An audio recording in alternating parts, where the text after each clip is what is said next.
Welcome students. ਅਸੀਂ ਸਮਾਜੀਕਰਨ ਦਾ meaning ਕਰ ਚੁੱਕੇ, ਡੈਫੀਨੇਸ਼ਨਸ ਕਰ ਚੁੱਕੇ। ਹੁਣ ਅਸੀਂ ਫੀਚਰਸ ਕਰਾਂਗੇ ਸਮਾਜੀਕਰਨ ਦੇ ਲੱਛਣ, ਫੀਚਰਸ ਆਫ ਸੋਸ਼ਲਾਈਜੇਸ਼ਨ। ਅਸੀਂ ਜਾਣਦੇ ਹਾਂ ਕਿ ਸਮਾਜੀਕਰਨ ਕੀ ਹੁੰਦਾ ਹੈ। ਸਮਾਜ ਦੇ ਵਿੱਚ ਬੱਚੇ ਨੂੰ ਰਹਿਣ ਦੇ ਯੋਗ ਬਣਾਉਣਾ, ਉਸ ਨੂੰ ਸਮਾਜ ਦੇ ਨਿਯਮ ਤੇ ਕਾਨੂੰਨ ਸਿਖਾਉਣਾ। ਸਿਰਫ ਸਮਾਜਿਕ ਕਦਰਾਂ ਕੀਮਤਾਂ ਤੇ ਮਾਪਦੰਡ ਨੂੰ ਸੁਰੱਖਿਅਤ ਰੱਖਣ ਤੇ ਸੰਭਾਲਣ ਦਾ ਕੰਮ ਹੀ ਜਿਹੜਾ ਇਹ ਸਮਾਜੀਕਰਨ ਨਹੀਂ ਕਰਦਾ, ਸਗੋਂ ਇਹ ਅਜਿਹੀ ਪ੍ਰਕਿਰਿਆ ਹੈ ਜਿਸ ਰਾਹੀਂ ਇੱਕ ਪੀੜ੍ਹੀ ਤੋਂ ਦੂਜੀ ਪੀੜ੍ਹੀ ਤੱਕ ਕਦਰਾਂ ਕੀਮਤਾਂ ਦਾ, ਮਾਪਦੰਡਾਂ ਦਾ ਸੰਚਾਰ ਵੀ ਹੁੰਦਾ। ਤਾਂ ਸਮਾਜੀਕਰਨ ਕਿਵੇਂ ਹੁੰਦਾ ਹੈ? ਜਦੋਂ ਅਸੀਂ ਸਾਡੇ ਜਿਹੜੇ ਇੱਕ ਪੀੜ੍ਹੀ ਹੈ ਦੂਜੀ ਪੀੜ੍ਹੀ ਨੂੰ ਕਦਰਾਂ ਕੀਮਤਾਂ ਸਿਖਾਉਂਦੀ ਹੈ, ਤਾਂ ਹੀ ਸਮਾਜੀਕਰਨ ਹੁੰਦਾ ਹੈ। ਤਾਂ ਹੀ ਜਿਹੜਾ ਅਸੀਂ ਕਹਿੰਦੇ ਹਾਂ ਕਿ ਨਿਯਮ ਕਾਨੂੰਨ ਸਿਖਾਉਣਾ, ਤਾਂ ਉਹ ਇੱਕ ਮੈਂਬਰ ਦੂਜੇ ਮੈਂਬਰ ਨੂੰ ਹੀ ਸਿਖਾਉਂਦਾ ਹੈ। ਸਮਾਜੀਕਰਨ ਦੇ ਲੱਛਣ ਕੀ ਨੇ ਜਾਂ ਵਿਸ਼ੇਸ਼ਤਾਵਾਂ ਕੀ ਨੇ?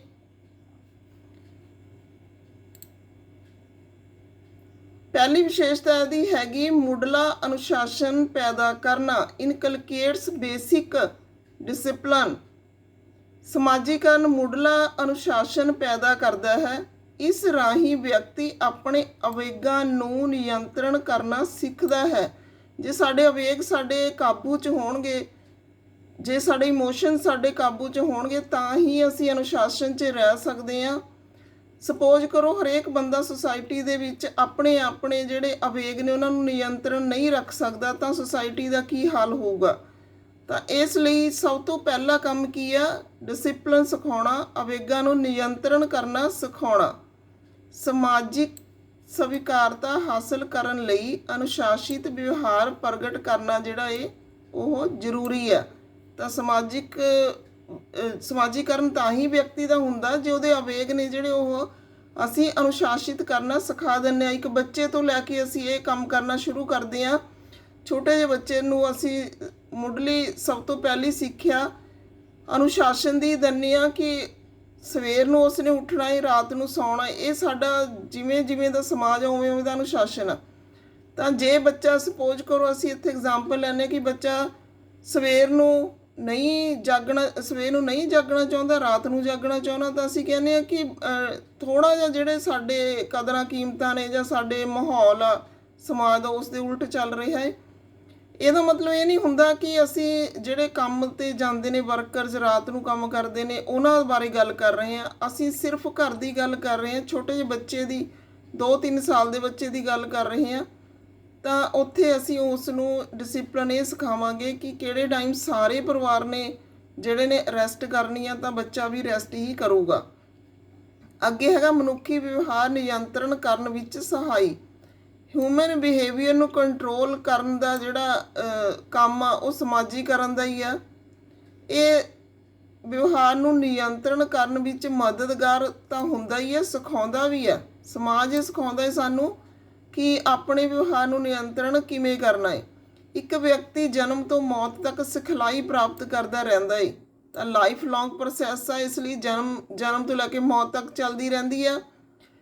ਜਿਹੜਾ ਉਸ ਦਾ ਵਿਵਹਾਰ ਆ ਅਨੇਕਾਂ ਢੰਗਾਂ ਰਾਹੀਂ ਨਿਯੰਤਰਣ ਹੁੰਦਾ ਹੈ। ਸਮਾਜਿਕ ਵਿਵਸਥਾ ਬਣਾਈ ਰੱਖਣ ਲਈ ਸਮਾਜ ਵਿੱਚ ਨਿਸ਼ਚਿਤ ਢੰਗ ਤੇ ਅਵਸਥਾਵਾਂ ਮੌਜੂਦ ਹਨ। ਇਹ ਕਿਰਿਆ ਪ੍ਰਣਾਲੀ ਮਨੁੱਖੀ ਜੀਵਨ ਦਾ ਅੰਗ ਬਣ ਚੁੱਕੀ ਹੈ। ਮੀਨਜ਼ ਸਾਨੂੰ ਆਦਤ ਪੈ ਗਈ, ਜੋ ਸਾਡੇ ਸਮਾਜ ਦੇ ਵਿੱਚ ਨਿਯਮ ਤੇ ਕਾਨੂੰਨ, ਢੰਗ ਤੇ ਵਿਵਸਥਾਵਾਂ ਮੌਜੂਦ ਨੇ, ਅਸੀਂ ਉਹਨਾਂ ਅਨੁਸਾਰ ਹੀ ਚੱਲਦੇ ਹਾਂ।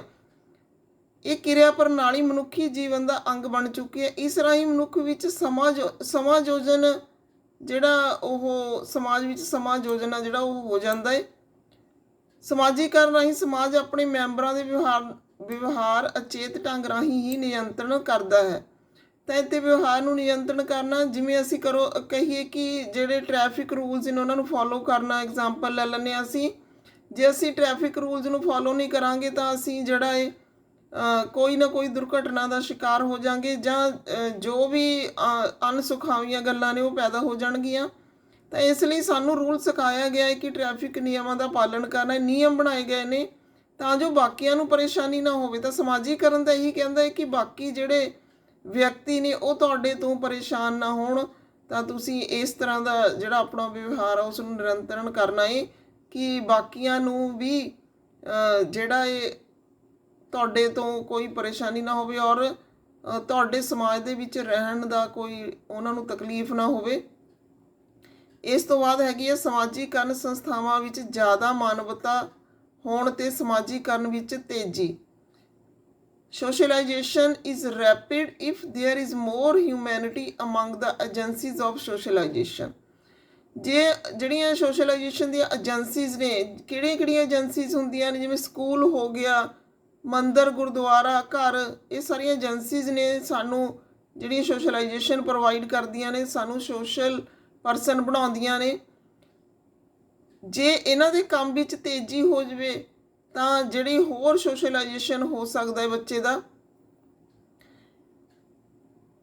ਜੇਕਰ ਸਮਾਜੀਕਰਨ ਦੀਆਂ ਏਜੰਸੀਆਂ ਆਪਣੇ ਵਿਚਾਰਾਂ ਅਤੇ ਹੁਨਰਾਂ ਵਿੱਚ ਜ਼ਿਆਦਾ ਇੱਕਮਤ ਹੋ ਜਾਣ ਤਾਂ ਸਮਾਜੀਕਰਨ ਤੇਜ਼ੀ ਨਾਲ ਹੁੰਦਾ ਹੈ। ਇੱਕਮਤ ਹੋ ਜਾਣ ਦਾ ਮਤਲਬ ਇੱਕੋ ਤਰ੍ਹਾਂ ਦੀਆਂ ਗੱਲਾਂ ਜਿਹੜੀਆਂ ਨੇ ਸਿਖਾਉਣ, ਕਿਉਂਕਿ ਨੋਰਮਸ ਨੇ ਜਿਹੜੇ ਸਾਰਿਆਂ ਵਾਸਤੇ ਇੱਕ ਨੇ। ਸਕੂਲ ਦਾ ਟਾਈਮ ਟੇਬਲ ਫੋਲੋ ਕਰਨਾ, ਉੱਥੇ ਟੀਚਰ ਵੀ ਉਸ ਗੱਲ ਨੂੰ ਕਹਿਣਗੇ, ਘਰ ਵੀ ਉਸ ਗੱਲ ਨੂੰ ਕਿਹਾ ਜਾਊਗਾ ਕਿ ਕਿਹੜੇ ਟਾਈਮ ਸਕੂਲ ਜਾਣਾ ਹੈ, ਕੰਮ ਕਰਨਾ ਹੈ ਸਕੂਲ ਦਾ। ਤਾਂ ਇਸ ਤਰ੍ਹਾਂ ਨਾਲ ਜਿਹੜੇ ਨੇ ਇਹ ਇਕੱਠੇ ਹੋ ਕੇ ਸਾਰੀਆਂ ਏਜੰਸੀਆਂ ਬੱਚੇ ਨੂੰ ਸੋਸ਼ਲਾਈਜ਼ ਕਰ ਸਕਦੀਆਂ ਨੇ। ਫਿਰ ਹੈਗਾ ਜੇਕਰ ਘਰ, ਸਕੂਲ ਤੇ ਸਾਥੀਆਂ ਰਾਹੀਂ ਸੰਚਾਰਿਤ ਕੀਤੇ, ਘਰ, ਸਕੂਲ, ਸਾਥੀਆਂ, ਤਾਂ ਤਿੰਨ ਗੱਲਾਂ ਹੋ ਗਈਆਂ ਇੱਥੇ।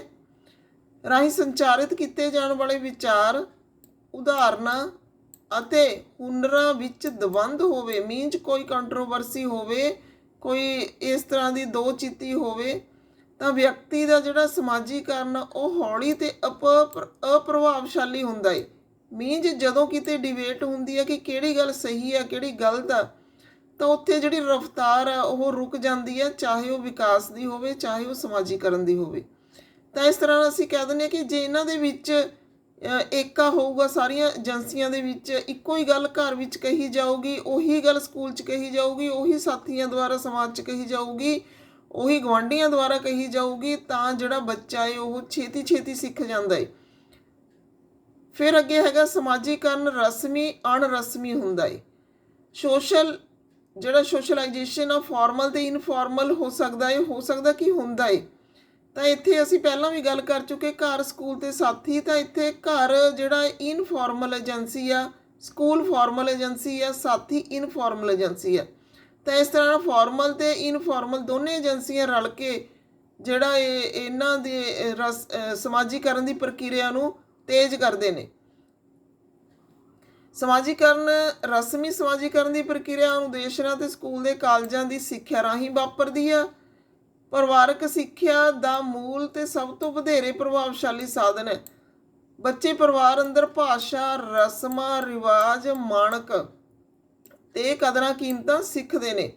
ਤਾਂ ਇਸ ਤਰ੍ਹਾਂ ਨਾਲ ਅਸੀਂ ਕਹਿ ਸਕਦੇ ਕਿ ਸਮਾਜੀਕਰਨ ਦੇ ਲੱਛਣ ਦੇ ਵਿੱਚ ਆਉਂਦਾ ਹੈ ਕਿ ਸਮਾਜੀਕਰਨ ਰਸਮੀ ਵੀ ਹੋ ਸਕਦਾ ਹੈ, ਅਣਰਸਮੀ ਵੀ ਹੋ ਸਕਦਾ ਹੈ। ਇਸ ਤੋਂ ਬਾਅਦ ਸਾਡੇ ਕੋਲ ਹੈਗਾ socialization is a continuous process. ਅਸੀਂ ਵਾਰੀ ਮੀਨਿੰਗ ਦੇ ਵਿੱਚ ਵੀ ਕੀਤਾ ਕਿ ਜਿਹੜੀ ਸਮਾਜੀਕਰਨ ਆ ਇਹ ਇੱਕ ਉਮਰ ਭਰ ਚੱਲਣ ਵਾਲੀ ਪ੍ਰਕਿਰਿਆ ਹੈ, ਜੋ ਬਾਲਕ ਦੇ ਬਾਲ ਅਵਸਥਾ ਵਿੱਚ ਤਬਦੀਲ ਹੋਣ ਤੇ ਵੀ ਖਤਮ ਨਹੀਂ ਹੁੰਦੀ। ਮੀਨ ਜੋ ਬਜ਼ੁਰਗ ਹੋ ਜਾਂਦਾ ਤਾਂ ਵੀ ਖਤਮ ਨਹੀਂ ਹੁੰਦੀ ਹੈ, ਕਹਿ ਸਕਦੇ ਹਾਂ ਅਸੀਂ ਲਾਈਫ ਲੌਂਗ ਪ੍ਰੋਸੈਸ ਹੈ ਇਹ।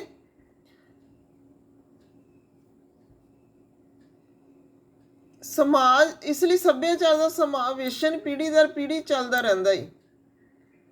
ਜਿਹੜੀ ਪੁਰਾਣੀ ਪੀੜ੍ਹੀ ਹੁੰਦੀ ਹੈ ਉਹ ਨਵੀਂ ਪੀੜ੍ਹੀ ਨੂੰ ਸਿਖਾਉਣਾ ਸ਼ੁਰੂ ਕਰ ਦਿੰਦੀ ਹੈ, ਜਿਹੜੀ ਨਵੀਂ ਪੀੜ੍ਹੀ ਹੁੰਦੀ ਹੈ ਉਹ ਜਦੋਂ ਪੁਰਾਣੀ ਹੁੰਦੀ ਹੈ ਅਗਲੀ ਪੀੜ੍ਹੀ ਨੂੰ ਸਿਖਾਉਣਾ ਸ਼ੁਰੂ ਕਰ ਦਿੰਦੀ ਹੈ। ਤਾਂ ਐਕਸਪੀਰੀਅੰਸ ਲੈਂਦੇ ਜਿਹੜੇ ਵਿਅਕਤੀ ਨੇ, ਸਮਾਜ ਦੇ ਮੈਂਬਰ ਨੇ, ਜਿਹੜੇ ਉਹ ਆਪਣਾ ਪਰਿਪੱਕ ਹੁੰਦੇ ਨੇ ਤੇ ਆਉਣ ਵਾਲੀ ਪੀੜ੍ਹੀ ਨੂੰ ਸਾਰੀਆਂ ਜਿਹੜੀਆਂ ਆਪਣੀਆਂ ਕਦਰਾਂ ਕੀਮਤਾਂ ਨੇ ਉਹ ਪ੍ਰੋਵਾਈਡ ਕਰਦੇ ਨੇ।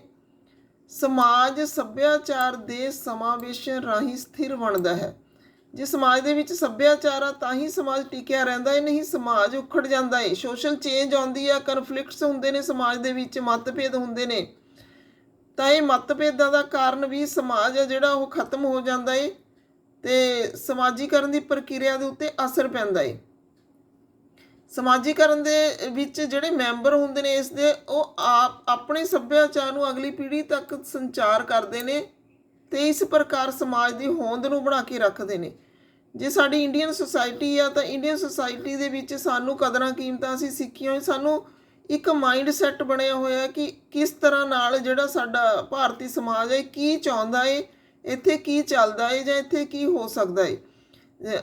ਇਸ ਤਰ੍ਹਾਂ ਨਾਲ ਅਸੀਂ ਕਹਿੰਦੇ ਹਾਂ ਕਿ ਸਮਾਜੀਕਰਨ ਜਿਹੜਾ ਹੈ ਉਹ ਇੱਕ ਨਿਰੰਤਰ ਪ੍ਰਕਿਰਿਆ ਹੈ, ਜ਼ਿੰਦਗੀ ਭਰ ਚੱਲਣ ਵਾਲੀ ਪ੍ਰਕਿਰਿਆ ਹੈ, ਰਸਮੀ ਅਤੇ ਅਣਰਸਮੀ ਹੁੰਦੀ ਆ, ਸਾਰੇ ਕਿਤੇ ਸਿਖਾਇਆ ਜਾਂਦਾ ਹੈ। ਜਿਹੜਾ ਸੋਸ਼ਲਾਈਜੇਸ਼ਨ ਇਹਦੀ ਪ੍ਰਕਿਰਿਆ ਤੇਜ਼ ਤਾਂ ਹੀ ਹੁੰਦੀ ਆ ਜੇ ਸਾਰੀਆਂ ਏਜੰਸੀਆਂ ਮਿਲ ਕੇ ਕੰਮ ਕਰਨਗੀਆਂ।